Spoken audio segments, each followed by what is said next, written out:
always try to do between tradition and modernity. I'd like to ask you if you think there's such a thing as a perfect balance between the two for us here in India, and what that might be, and how you explore that thing in the novel, tradition and modernity. I think, I was discussing this with someone, and there are two interpretations of how I've shown it in the novel. But let me give you what my final conclusion was. That is that my characters, particularly the main characters, of course there are men who are feudal, who are patriarchs, and who are still caught up in the warp of bad tradition. There is good tradition and there is bad tradition. And then there are my main protagonists, Baba and Malti and Guru, and Kamla and Ram, who are the enlightened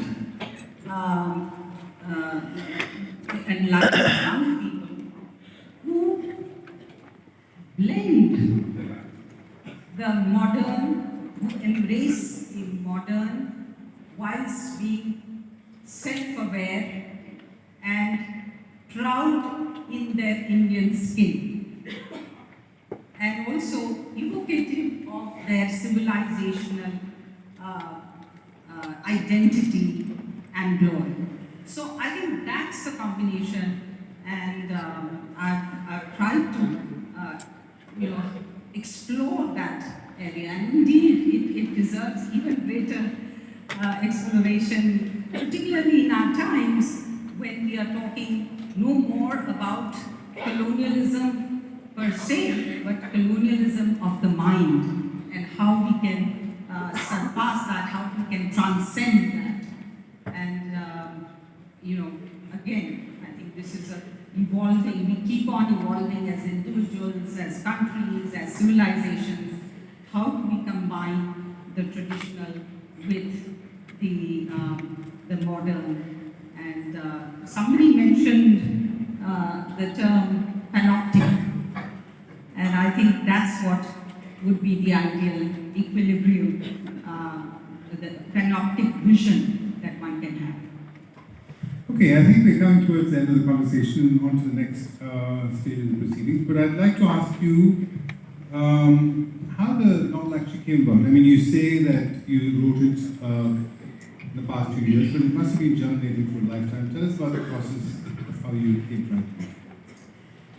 So, I began writing it when I was ambassador in Budapest, and I had written 100 pages, but I think at that time the conception of 3 different generations, my mother's, and my eldest daughter's generation, I was trying to encapsulate that into one novel.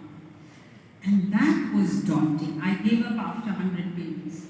And then I told myself I'm very busy with my profession, and then I came back to India in 2018, and then COVID came, and then my husband Hardeep told me to pick up the pen again, or rather pick up the iPhone again, because I wrote my entire 270,000 word first draft on the iPhone.